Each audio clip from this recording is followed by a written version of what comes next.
বীর্যক্ষয়ের অপকারিতা। বীর্যক্ষয়ের প্রভাব অত্যন্ত ভয়াবহ এবং অনির্বচনীয়।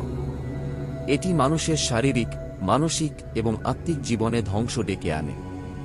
মহাদেব স্বয়ং বলেছেন, মরণং বিন্দুপাতেন জীবনং বিন্দুধারণাৎ, অর্থাৎ বীর্যক্ষয় মৃত্যুসম এবং বীর্যধারণ জীবন। শারীরিক ক্ষতি। শারীরিক দুর্বলতা। বীর্যক্ষয়ের ফলে শরীর কৃশ ও লাবণ্যহীন হয়ে পড়ে। রোগব্যাধি বৃদ্ধি। কোষ্ঠকাঠিন্য, অজীর্ণ, অগ্নিমান্দ, অম্ল, হাঁপানি এবং ক্ষয়রোগের মতো রোগের প্রাদুর্ভাব ঘটে। চক্ষুর দীপ্তি হ্রাস। চক্ষু কোটরগত ও দীপ্তিহীন হয়ে যায়।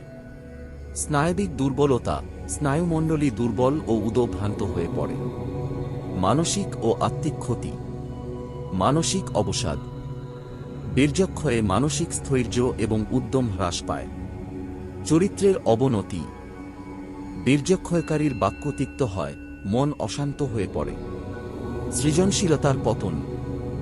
স্মৃতি, মেধা এবং প্রতিভার ক্ষয় ঘটে।